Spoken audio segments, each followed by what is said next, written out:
우리 교우들과 대강절 첫 번째 주일 함께 나눌 말씀의 제목은 다른 복음은 매력적입니다. 이런 제목을 갖고 말씀의 은혜를 나누겠습니다. 수연이하고 영훈이하고 오늘 예배를 이렇게 드리는 걸 보니까 동기동창이거든요. 아이들 두 명이 엄마 뱃속에 있던 아이들이 저렇게 커서 이제 중학생이 되고 작년 예배 참석하고 이런 걸 보니까 세월이 참 많이 빠르다 그런 생각을 합니다. 오늘은 수연이하고 명훈이가 더 많이 은혜 받는 날 되기를 바라고 예배가 감동적이었으면 좋겠습니다. 오늘 목양터 이야기 마당에 인용한 저하고 바른교회 아카데미 사역을 같이 하는 숭실대학 기독교학과 권영경 교수가 쓴 갈라디아 산책이라는 책에 나오는 프롤로그를 목양터 이야기 마당에 올려놨는데 이 글을 복기하면서 설교를 시작하겠습니다. 해수면보다 더 낮은 호수처럼 세속의 사회의 상식보다 더 아래로 내려간 한국교회 의식과 삶의 수준은 교회에 대한 실망을 넘어 복음 자체에 대한 회의로 이어지곤 한다. 한편으로는 절망스러운 상황이지만 한편으로는 전형적인 상황이기도 하다. 정도의 차이는 있지만 복음은 언제나 그 주변 사이에 소식들과 경쟁하며 전해져 왔다. 물론 이 경쟁은 교회 밖이 아니라 교회 안에 가장 치열한 전선을 형성한다. 세상의 편리한 소식과 복음을 뒤섞으려는 유혹과 그 유혹에 맞서 복음을 수호하려는 노력 사이의 전투다. 갈라디아서는 이런 투쟁에 대한 가장 생생한 기록의 하나다. 권 박사는 이 책에서 갈라디아서라는 책의 주제를 투쟁으로 보았습니다. 일반적으로 우리들이 쓰기 싫어하는 이 단어, 투쟁이라는 단어로 권 박사가 갈라디아서를 개관한 것은 아마도 이 갈라디아서의 저자인 바울 때문일 것입니다. 바울은 갈라디아서에서 그 흔한 감사의 인사나 칭찬의 언어를 제외하고 곧바로 본론에 들어가 갈라디아 교회 성도들에게 주고 싶어하는 본인의 메시지를 전달하고 있는데 이 메시지는 권영경 박사가 말한 것처럼 상당한 감정의 선이 담겨 있는 것을 볼 수 있기 때문입니다. 바울 사도가 감정의 선을 나타내며 갈라디아 교회에 편지한 글 속에 나타난 사도 바울의 격정적인 감정은 분노였습니다. 바울이 왜 수많은 감정의 선 중에서 분노하고 있는가는 지난 1주부터 3주까지의 설교를 통해서 여러분에게 어느 정도 말씀드린 기억이 있습니다.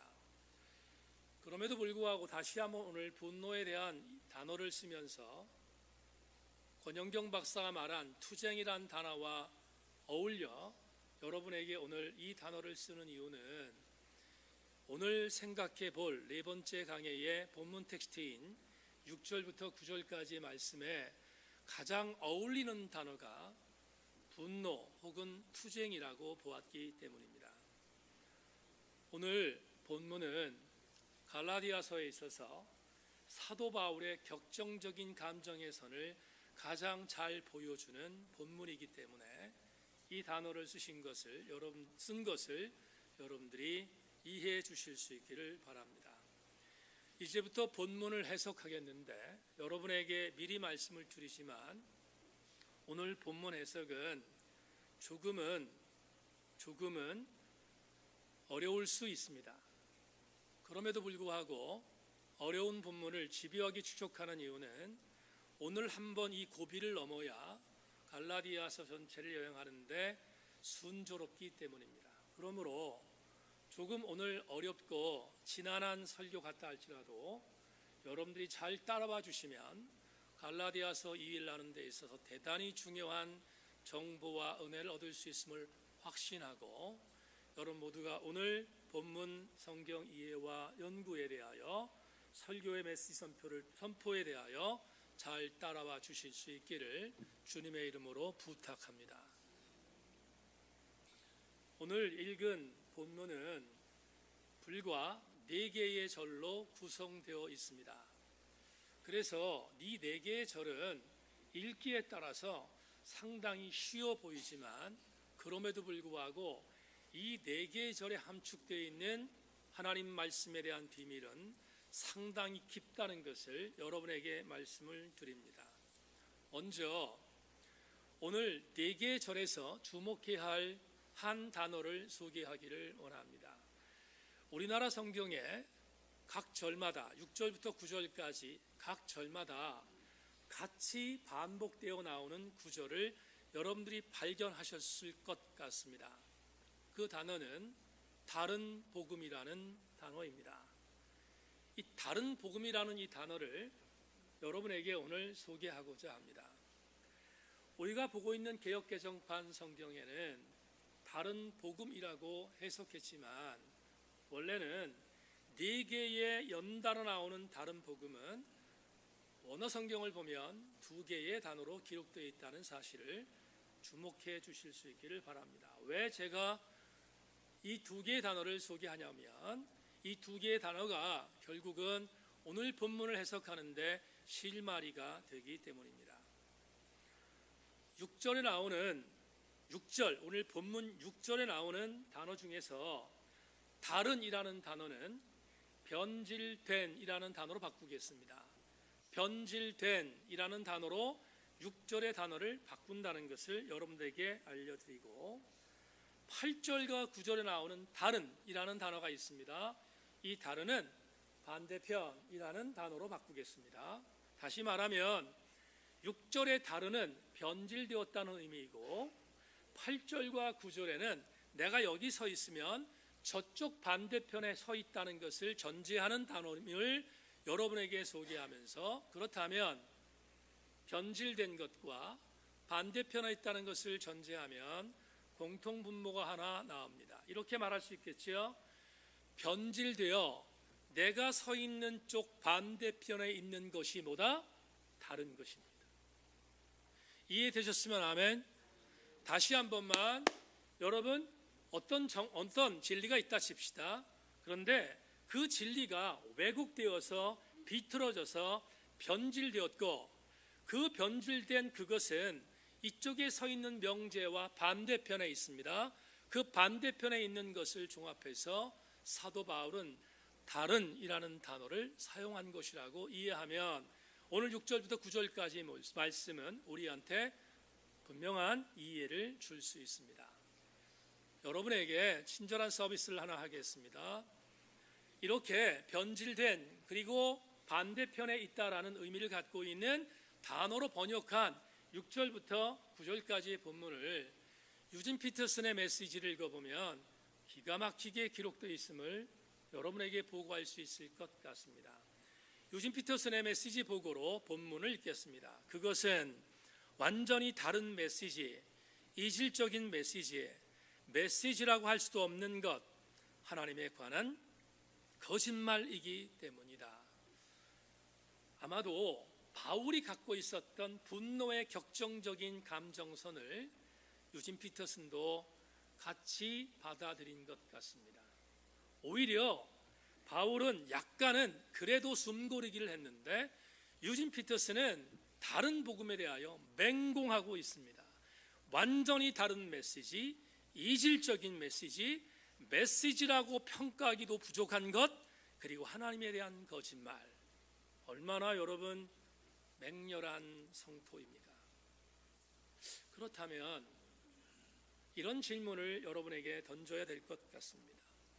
도대체 바울도 유진 피터슨도 맹공하고 있는 다른 복음은 과연 무엇이길래 이렇게 감정의 선까지 드러내며 분노하고 있을까?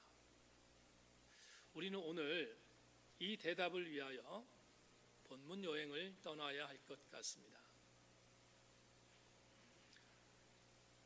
여러분, 사도 바울은 원래 그가 사역을 했던 동안 그의 성품은 대단히 온화한 것으로 추측할 수 있습니다. 왜 사도 바울의 성품이 온화했다고 표현하는가? 그 유명한 고린도전서 13장에 있는 사랑장을 바울이 말한 것이기 때문입니다. 사도 바울이 사랑에 대하여 정의했던 그 유명한 명제의 구절을 다시 한번 읽겠습니다. 사랑은 오래 참고 사랑은 온유하며 시기하지 아니하며 사랑은 자랑하지 아니하며 교만하지 아니하며 무례히 행하지 아니하며 자기의 유익을 구하지 아니하며 성내지 아니하며 악한 것을 생각하지 아니하며 불의를 기뻐하지 아니하며 진리와 함께 기뻐하고 모든 것을 참으며 모든 것을 믿으며 모든 것을 바라며 모든 것을 견디느니라. 다 같이 아멘. 누구의 말이라고요? 바울의 말입니다. 바울이 사랑을 이렇게 정의한 것은 본인이 이 사랑을 전하는 자가 되기 위하여 노력한다는 것이 아니겠습니까? 그렇다면 바울은 성경에 나오는 성경의 내용을 보더라도 바울은 이렇게 살려고 노력했음을 우리는 이미 알고 있습니다. 특별히 사랑의 정의 중에 눈에 띄는 것이 보입니까? 사랑은 성내지 아니하는 것이다. 그런데 오늘 성내고 있잖아요. 본문에서 성내는 정도가 아니라 제가 좀 가격하게 표현할 때마다 쓰는 단어, 뚜껑이 열렸잖아요. 얼만큼 화가 나면 뚜껑이 열렸겠습니까? 심지어 여러분 8절 9절에서 연이어 나오는 단어 중에 하나, 아데나마, 저주를 받을 것이라고 말하고 있지 않습니까? 그러면 성내지 아니한다고 말한 바울과 전혀 다른 개념으로 오늘 본문은 바울의 감정선이 드러나고 있습니다. 그렇다면 우리는 더 궁금해집니다.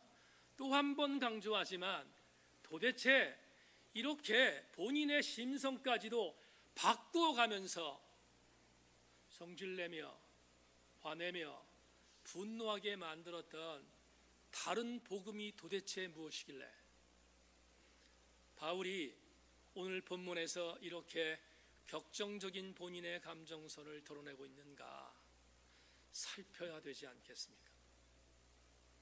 이제부터 다른 복음의 정체인 할례에 대하여 여러분에게 소개하고자 합니다. 좀 염려스러운 것은 일부 예배 때도 부탁을 드렸는데 저는 숫자적인 개념이 약한 사람입니다. 이과 계통에 있는 공부를 별로 좋아하지 않았기 때문에 숫자적인 개념을 별로 좋아하지 않지만 오늘은 여러분과 함께 어쩔 수 없이 숫자적인 개념을 열거해야 될 것 같습니다. 할례가 뭔가? 할례는 유대인들이 갖고 있었던 풍습이요, 종교적인 관례요, 율법적인 상황이었습니다. 이스라엘 백성들, 특별히 유대인들은 태어나면 8일 만에 남자아이들의 성기의 표피를 벗기는 할례를 감행했습니다. 할례는 이스라엘 백성들이 이스라엘인 것을 드러내는 작업이기 때문입니다. 그래서 어떤 의미로 할례는 이스라엘 백성들의 자존감일 수 있습니다. 어떤 일이 있어도 남자아이들은 할례를 받아야 유대인이라고 인칭받기 때문입니다. 예를 들어 쉰들러 리스트라는 영화에서 나치의 한 장교가 노란 별을 목에 걸고 있는 아이들에게 총을 향하여 난사하여 장난삼아 쐈을 때 수많은 아이들이 죽어가는 것을 우리는 보았습니다. 그런데 그 영화 신들러 리스트에서 노란 별을 달고 밖으로 나오면 죽어야 되는 대상 타겟이 되었음에도 불구하고 노란 별을 아이들이 띄지 않았습니다. 이유는 뭔가? 노란 별은 내가 총에 맞아 죽어야 할 타깃이 아니라 노란 별은 아우슈비츠 수용소에 있었던 유대인들의 자존감이었기 때문에 그 별을 띄지 않은 것과 동일한 것입니다. 할례는 마치 노란 별과 같은 것이기에 할례는 이스라엘 백성들의 자존감이요 선민의 표식이었습니다. 그러나 이 본문, 우리가 연구하는 갈라디아서의 본문의 수신자인 갈라디아 지역은 말씀드린 것처럼 터키의 중부와 일부 남부 지역을 말한다고 했습니다. 그렇다면 이스라엘의 관점에서 바라볼 때 이 편지를 받고 있는 수신자들은 철저한 이방인이었습니다. 이방인들이라는 것은 이스라엘 백성들이 아니라는 의미입니다. 이스라엘 백성들이 아니라면 그들은 하등의 할례를 받을 이유가 없었을 것입니다. 그런데 문제가 생겼습니다. 갈라디아 교회에 사도 바울의 복음을 듣고 갈라디아 교회에 모여든 갈라디아 교회 성도들은 예수 그리스도의 보혈의 피, 예수 그리스도의 복음 하나로 구원받는다고 믿었는데 갑자기 본인들의 공동체를 흔드는 한 사건이 일어난 것입니다. 바로 유대인들 중에 율법주의자들로 산정된, 이렇게 말하면 조금 헷갈릴 테니까 더 리얼하게 말합시다. 많은 학자들이 동의하는 거니까 저도 얘기합시다. 예루살렘에는 예수님이 12 제자들을 통하여 세워진 모든 교회의 마더 처치인 예루살렘 교회가 있었습니다. 예루살렘 교회 담임 목사는 야고보인데 야고보를 중심으로 하는 예루살렘 교회의 디아스포라 그리스도인들을 전 세계에 파송했습니다. 그런데 이 디아스포라 크리스천들 가운데서 유대인들은 그들이 갖고 있었던 유대의 풍습이었던 할례를 포기하지 않았습니다. 그래서 그들은 그들이 파송되는 모든 지역에서 예수 그리스도의 복음 플러스 할례를 전했던 것입니다. 이 할례를 전한 것은 대단히 위험한 복음을 무너뜨리는 일이었음에도 불구하고 유대인들의 자존감이라고 보았던 유대적 그리스도인들은 할례를 가는 곳마다 전했는데 그것이 갈라디아 교회를 사단으로 몰고 간 것입니다. 바울은 갈라디아 교회 편지를 할 때 이미 갈라디아 교회 수많은 성도들이 유대의 예루살렘 교회에서 내려왔던 거짓 선지자들에 의하여 상당수 많은 사람들이 복음에서 떠나, 권영경 박사 얘기했는데 권영경 박사는 이렇게 해석합니다. 이미 갈라디아 교회에 있는 성도 중에 상당수 많은 사람들이 아포스타시, 배교했다고 말합니다. 이미 예수 그리스도를 떠났다는 것입니다. 복음에서 떠나 배교했다면 교회는 무너지고 있다는 증거입니다. 사랑하는 여러분, 이렇게 심각한 일들이 할례를 통하여 자행된 것입니다. 그런데 오늘 여러분과 함께 조금 깊숙이 본문을 해석하기 위하여 다른 사건 하나를 소개하기를 원합니다. 나중에 5장을 볼 때 다시 한번 살피겠지만 5장 2절로 3절 말씀을 여러분에게 읽어드리겠습니다. 보라, 나 바울은 너희에게 말하노니 너희가 만일 할례를 받으면 그리스도께서 너희에게 아무 유익이 없으리라. 내가 할례를 받는 각 사람에게 다시 증언하노니 그런 율법 전체를 행한 의무를 가진 자라. 이미 배교하여 예수 그리스도를 믿던 갈라디아 백성들이 할례를 받게 된 것을 바울은 직격하고 있습니다. 만에 하나 너희들이 예수 그리스도의 복음을 떠나 할례를 받는다면 이제는 율법 전체를 지켜야 구원받는다는 쪽으로 들어간다는 것을 너희들이 명심하라고 직격하고 있습니다. 그렇다면 바울은 할례에 대하여 굉장히 병적으로 거부한다고 하는 정도의 의미를 우리는 추측할 수 있습니다. 바울이 왜 할례에 대하여, 바울도 히브리인이었고 바울도 유대인이었고, 바울은 여러분 가마리엘 문화에서 수학받은 유대인 중에 유대인이었습니다. 그럼에도 불구하고 왜 그는 할례에 대하여 이렇게 강력하게 성토하고 있는가? 이제 갈라디아 교회를 떠나 수리아 안디옥 교회로 여러분을 초대하겠습니다. 아시는 것처럼 사도 바울은 수리아 안디옥 교회에서 바나바와 더불어 첫 번째 선교사로 파송되어 주후 44년부터 48년까지 제1차 전도 여행을 완수했습니다. 그리고 나서 바울과 바나바는 제1차 전도 여행을 끝내고 48년 이후 수리아 안디옥 교회, 자기들 파송한 수리아 안디옥으로 돌아가서 제2차 전도 여행을 떠나기 위하여 모 교회로 돌아갔습니다. 그런데 문제가 생겼습니다. 4년 동안 죽기를 각오하고 복음을 전한 뒤에 모 교회로 돌아갔더니 자기를 파송한 모 교회인 수리아 안디옥 교회가 조금 전에 이야기했던 갈라디아 교회처럼 무너지고 있었기 때문에 너무나 충격이었을 것입니다. 왜냐하면 수리아 안디옥 교회는 이방교회의 모교였기 때문에 가장 건강한 교회였고 가장 강력한 복음의 이방 전진기지였는데 수리아 안디옥 교회가 무너지고 있다는 것은 참을 수 없었던 분노의 원인이었습니다. 그렇다면 수리아 안디옥 교회가 왜 무너졌는가? 할례 때문입니다. 이제부터 숫자적인 개념을 여러분들에게 훑어보는 시간을 갖겠습니다.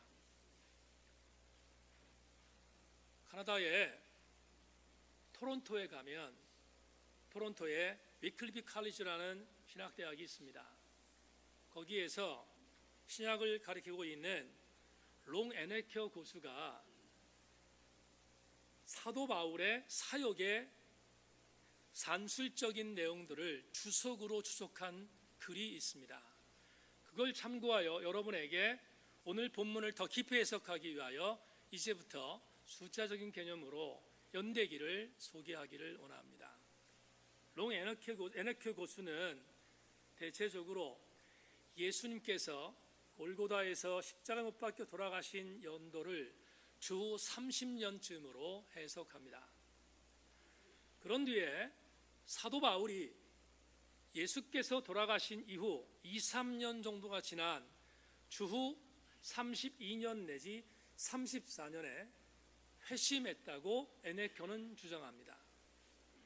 그렇다면 32년 내지 33년 정도의 다메섹에서 회심했던 사도 바울은 그때부터 예수 그리스도의 사람으로 살아가지 않았겠습니까? 그런데 갈라디아서 2장 1절을 보면 우리가 꼭 해석해야 할 한 구절을 만나게 됩니다. 따라오십시오. 갈라디아서 2장 1절을 말씀드립니다. 14년 후에 내가 바나바와 함께 디도를 데리고 다시 예루살렘에 올라갔나니. 다시 읽겠습니다. 14년 후에 내가 바나바와 함께 디도를 데리고 다시 예루살렘에 올라갔나니. 여기서 갑자기 14년이라는 숫자가 나왔습니다. 해석하겠습니다. 사도 바울은 그가 사역하는 어간에 예루살렘 교회를 3번 방문합니다. 그런데 3번 방문했을 때 3번째 방문은 상당히 심각한 방문이었습니다. 왜냐하면 이 방문은 사도행전 15장이 증언하기 때문입니다. 사도행전 15장에 무슨 기록이 있습니까? 제1차 예루살렘 총회가 보고되고 있습니다. 제1차 예루살렘 총회는 왜 열렸는가? 이유가 있습니다. 열린 이유는 당시 예루살렘 교회에서 파송된 자들이 수리아 안디옥이라고 하는 이방 교회에 와서 수리아 안디옥 교회가 잘 성장하고 있는지를 점검하기 위해서 온 사람들이 갑자기 다른 복음을 전했습니다. 그 복음은 이미 말씀드린 무엇입니까? 할례입니다.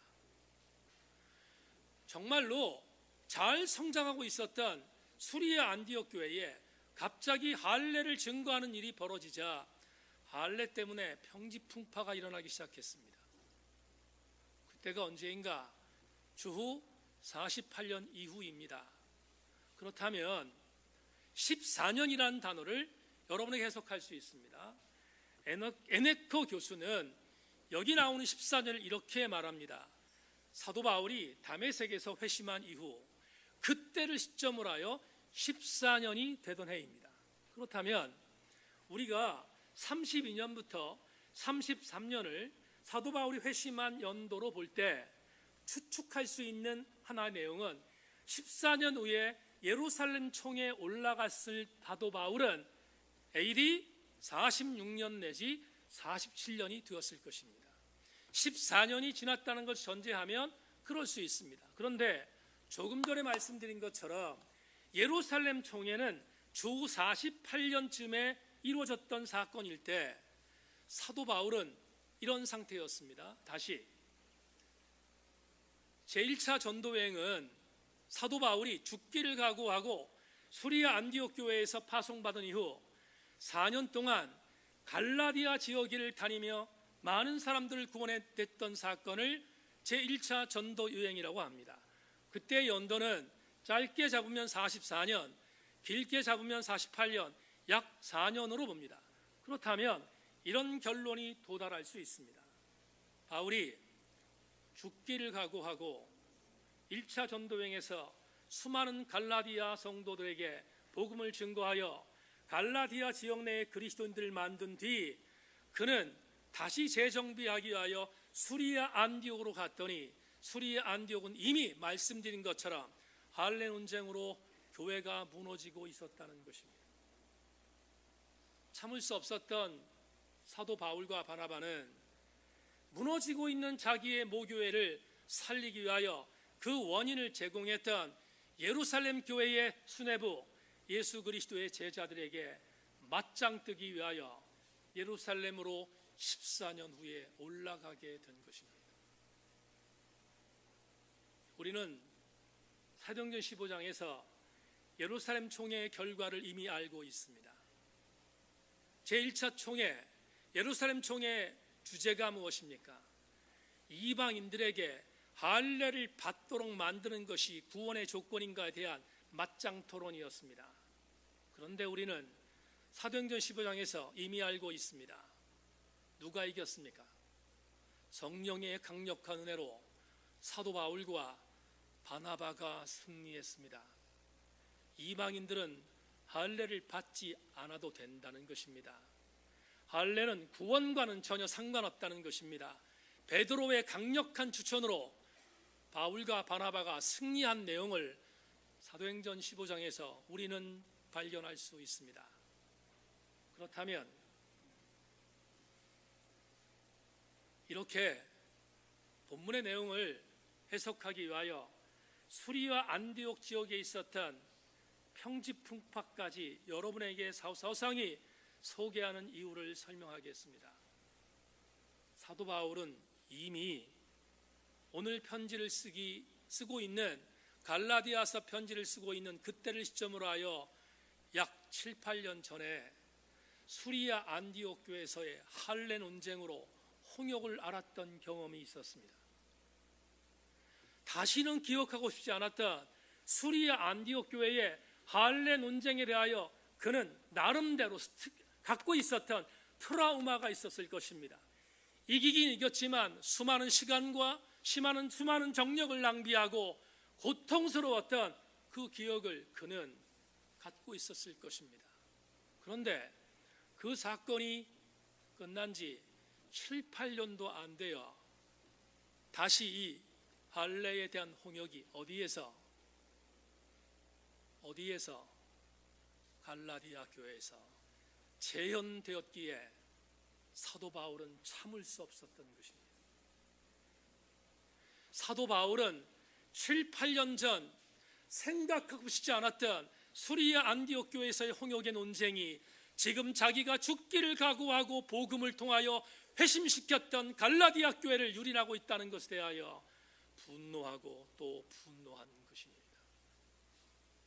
그래서 그는 가장 강력한 단어를 사용하여 오늘 본문 다시 6절부터 9절 지금까지 담임 목사가 해석한 이 해석에 대한 것들을 근거하여 오늘 본문을 읽는다면 이 본문이 무슨 의미인지를 여러분들이 더 리얼하게 느끼실 수 있을 것 같습니다. 본문을 다시 읽겠습니다. 그리스도의 은혜로 너희를 부르신 이를 이같이 속히 떠나 다른 복음을 따르는 것을 내가 이상하게 여기노라. 다른 복음은 없나니 다만 어떤 사람들이 너희를 교란하여 그리스도의 복음을 변하게 하려 함이라. 그러나 우리나 혹은 하늘로부터 온 천사라도 우리가 너희에게 전한 복음 외에 다른 복음을 전하면 저주를 받을지어다. 우리가 전에 말하였거니와 내가 지금 다시 말하노니 만일 누구든지 너희가 받은 것 외에 다른 복음을 전하면 저주를 받을지어다. 사도 바울의 복음의 능력 반대편에 있는 할례 논쟁을 주장하고 있는 다른 복음을 전하는 자 저주를 받을 것이라고 선포하는 것은 바울의 격정적인 분노가 왜 일어났음을 알게 해주는 대목이지 않겠습니까? 여기까지가 오늘 본문의 해석입니다. 이제 설교를 마무리할 시점에 도달했습니다. 2000년 전 할례 논쟁, 바울을 뿔나게 만들었던 이 할례 논쟁이 2018년 대강절을 시작하는 첫 주 우리 새인교회 성도들에게 어떠한 영적인 의미가 있는가, 그걸 오늘 설교로 살펴야 되지 않겠습니까? 적어도 왜 다른 복음에 수리아 안디옥 교회와 갈라디아 교회 성도들이 넘어갔습니까? 그들은 이방임에도 불구하고 유대인들이 주장하는 할례에 왜 속절없이 무너졌습니까? 그들은 거부해도 되는 사도 바울의 복음의 능력을 받았음에도 불구하고 왜 할례에 교회가 무너질 수밖에 없었을까? 오늘 우리가 찾아야 하는 대강절 첫 주의 교훈입니다. 그 이유는 할례는 매력적이었기 때문입니다. 말도 안 되는 해석인 것 같습니다. 유대인들이 난지 8일이 되면 남자의 성기를 벗기는 이 표피 제거 작업이 무슨 매력적입니까? 라고 저한테 항변할 수 있습니다. 그러나 오늘 저는 설교를 준비하다가 여러분에게 분명히 말할 수 있습니다. 할례는 이방인들에게도 매력적이었습니다. 이유가 뭘까? 오늘 이렇게 정리하겠습니다. 할례는 이방인들에게 획일적으로 다가서지 않고 이방인들에게 다양성으로 다가섰기 때문입니다. 어려운 말을 했지만 여러분에게 이해를 쉽도록 하기 위해서 몇 가지 이야기를 하겠습니다. 할례가 획일성이 아닌 다양성으로 접근했기에 이스라엘 할례는 이방인들에게 매력적으로 다가섰다는 말이 무슨 말일까? 이런 말입니다. 지난주 우리 교회 왔던 김바나바 선교사님의 예기치 않은 한 설교에 대하여 제가 나하고 똑같은 생각을 하고 있다 생각해서 박수쳤습니다. 오늘 이야기를 드리면서 획일성과 다양성을 해석하겠습니다. 마태복음 5장 13절로 16절 자막을 참고하십시오. 너희는 세상의 소금이니 소금이 만일 그 맛을 잃으면 무엇으로 짜게 하리요? 후에는 아무 쓸데없어 다만 밖에 버려져 사람에게 밟힐 뿐이니라. 너희는 세상의 빛이라. 산 위에 있는 동네가 숨겨지지 못할 것이요 사람이 등불을 켜서 말 아래에 두지 아니하고 등경 위에 두나니 이러므로 집 안에 모든 사람에게 비치느니라. 이같이 너희 빛이 사람 앞에 비추게 하여 그들로 너희 착한 행실을 보고 하늘에 계신 너희 아버지께 영광을 돌리게 하라. 다 같이 아멘. 지난주 김바나바 선교사는 이렇게 우리에게 말했습니다. 저와 여러분들은 빛이 되어야 하고 소금이 되라고 선포했습니다. 김바나바 선교사님은 평신도 사역자니까 성경 해석에 대한 부분에 있어서 숨겨져 있는 것까지는 보지 못했지만 오늘 저는 여러분에게 이 내용 속에 숨겨져 있는 신학적인 의미를 들춰내겠습니다. 산상수훈의 백미, 예수께서 선포하셨던 산상의 보배로운 말씀 중에 백미 중에 하나인 너희는 세상의 빛이다, 너는 세상의 소금이다는 이 단어를 영어 성경으로 여러분에게 소개하겠습니다. NLT라는 영어 성경을 보면 13절을 이렇게 썼습니다. You are the salt of the earth.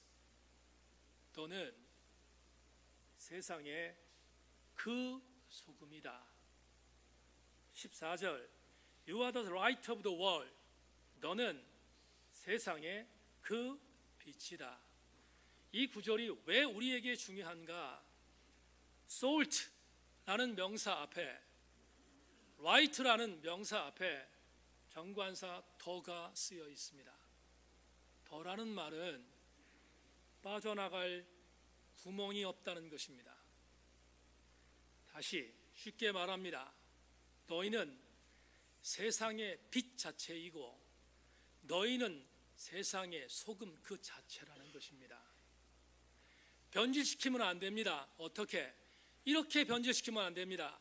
다시 제가 변질시킬 수 있는 할례 논쟁을 했던 자들처럼 변질시키면 13절과 14절을 이렇게 변질시킬 수 있습니다. You are a salt of the earth. 너는 세상의 하나의 소금이다. 14절 You are the light of the world. 너는 세상의 하나의 빛이다. 무슨 차이가 있습니까? 정관사 더가 부정관사 어로 바뀌었습니다. 그렇다면 이 내용은 상당히 위험한 발상입니다. 예수님은 우리에게 너희는 세상의 그 빛이고 너희는 세상의 그 소금이라고 말했는데 할례 논쟁이 주는 할례가 매력적인 것은 이런 것입니다. 이렇게 바꾸라는 것입니다. 너희는 세상의 하나의 소금이고 너희는 세상의 하나의 빛이라는 것입니다. 이게 무슨 말입니까? 내가 세상에 살면서 빛이 돼도 그만이고 빛이 안 돼도 그만인 것은 부정관사 어입니다. 내가 세상에 소금이 될 수도 있고 안 될 수도 있다는 것은 부정관사 어입니다. 그러나 세상에서 반드시 빛이며 세상에서 반드시 소금이라는 분명한 정체성으로 빠져나갈 구멍을 보이지 않는 것은 정관사 더입니다. 그렇다면 할례 논쟁이 왜 매력적입니까? 할례는 갈라디아 교회 성도뿐만 아니라 수리아 교회 성도들에게 빠져나갈 것이 없어 보이는 복음의 유일성에서 여백을 남겼기 때문입니다. 사랑하는 여러분, 복음이 여지를 남기면 복음은 무너집니다. 왜 우리가 복음의 여지를 남기지 말아야 하는가? 우리 이것을 믿기 때문입니다. 복음은 복음이지 다른 것이 아니기 때문입니다.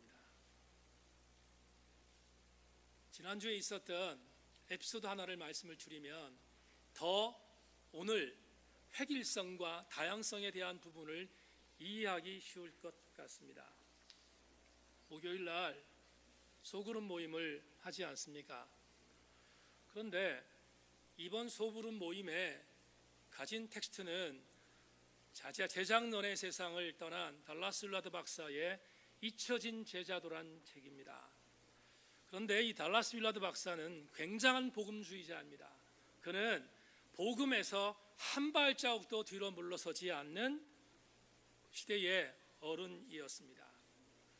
근데 그분이 쓴 잊혀진 제자도를 읽으라고 했고 첫 번째 장을 읽고 온 교우들이 목요일 날 사무실에 모였는데 얼굴이 어두웠습니다. 그리고 제가 내려가기 전에 서로 얘기를 했다는 것입니다. 권사님 읽었는데 어때요? 권사님, 집사님 읽었는데 어때요? 이렇게 서로 얘기를 했다는 것입니다. 그리고 나서 서로 읽은 뒤에 그들이 함께 맞춘 공통 분모가 이것입니다. 세상 살기 싫어. 차라리 알지나 말걸. 이렇게 깊숙이 알게 돼서 힘들어 죽겠어. 카일 아이들먼 목사님이 썼던 나도펜 읽고 나서 이걸 어떻게 지켜? 할 수 있는 그런 모습으로 그날 모두가 우울해져 있었습니다. 왜냐하면 잊혀진 제자도에서 말하는 달라스 윌라드 박사는 조금도 디사이플십 제자도에서 물러서지 않았기 때문입니다. 도무지 지킬 수 없을 것 같은 이 엄청난 것들을 차라리 알지나 말지, 차라리 몰랐으면, 아니면 그냥 썬데이 크리스천으로 살면 될 걸 등등의 생각을 갖고 그날 소회를 나눴다는 이야기를 들었습니다. 그런데 말입니다. 달라스 윌라드 박사가 이런 이야기를 했습니다. 그가 얼만큼 철저한 그리스도인이었는가? 그는 죄에 대하여 이런 정의를 내린 적이 있습니다. 한 눈으로 하나님의 눈치를 보아가며 크게 혼나지 않을 일들을 즐기며 죄를 쌓아갑니다. 이런 것을 sin management, 죄 관리라고 말합니다. 사랑하는 여러분, 세상에서 죄에 대하여 어떻게 평가합니까? 요즘 동성애를 비롯한 여러 가지 사건들을 보면서 세상에서 기독교가 말하는 죄에 대하여 어떻게 평가합니까? 워싱턴 사김의 교회를 시무하는 김영복 목사께서 가장 위험한 기도라는 책에서 죄에 대하여 이렇게 정의한 적이 있습니다. 죄라는 말이 요즘에는 깊이 단어가 되고 있습니다. 소수자에게 상처가 되는 표현을 피해야 한다는 정치적 올바름이란 가치 때문에 앞으로 어떤 행동을 죄라고 부르는 것을 법으로 금지할 날이 올지 모릅니다. 사람들은 죄를 부정하고 죄에 대하여 생각하지도 않고 살기를 원합니다. 과거 죄라고 부끄러워했던 것을 요즘은 기호라고 자랑합니다. 여러분, 동성애를 죄라고 말하면 몰매 맞습니다. 동성애는 기호이지 죄가 아니기 때문이라고 주장하기 때문입니다. 나 역시 세상 사람들 보기에 아무렇지 않은 죄를 지었습니다. 하나님이 보면 분명히 죄인데 세상 사람들이 바라보면 엄청난 죄입니다. 그런데 이렇게 자위합니다. 이 죄 내가 경영할 수 있어. 달라스 윌라드 박사는 이걸 sin management, 죄 경영이라고 정의했습니다. 그렇다면 오늘 설교와 맞물려 이렇게 적용해 보겠습니다. 죄를 기호, 선택, 정치적 올바름으로 몰고 가는 것은 다양성입니다. 그러나 죄는 죄지 그 어떤 다른 것도 아니라고 선포하는 것은 획일성입니다. 어떤 것이 매력적입니까? 현대를 살아가는 우리 그리스도인들에게 있어서 획일성이 매력적입니까? 아니면 타향성이 매력적입니까? 물어보나 마나. 현대를 살아가는 수많은 세속의 사람들은 다양성에 열광하고 있습니다. 그러나 명심하십시다. 죄는 죄지 다른 것일 수 없습니다. 복음은 복음이지 다른 복음일 수 없습니다. 복음은 주님이지 주님 반대편이 아닌 것입니다. 우리 모두가 획일성이 거부되어지고 다양성에 열광되어지는 이때 예수 그리스도의 복음 갖고는 만족하지 못하며 그래서 할례가 다른 복음처럼 들리는 이 시대, 세인교회 지체들이여, 여기 있는 2부 예배에 참석한 교우들이여,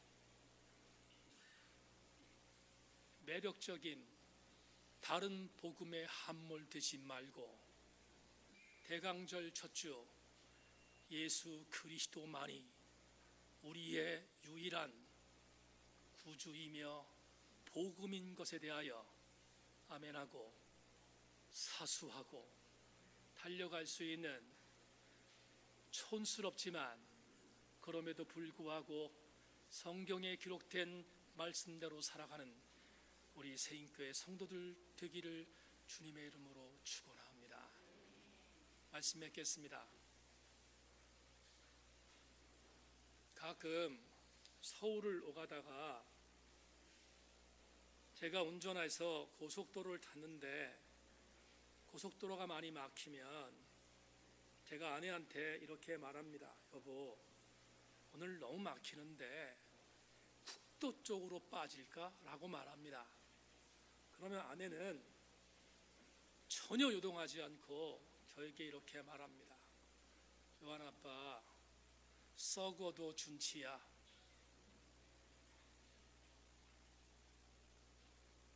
교우 여러분, 다른 것에 기웃대지 마십시다. 다른 것이 혹하더라도 썩어도 준치입니다. 그런데 여러분에게 드리는 감동은 이것입니다. 어찌 예수 그리스도께서 썩은 준치이겠습니까? 예수 그리스도는 썩어도 준치가 아니라 우리의 전부이십니다.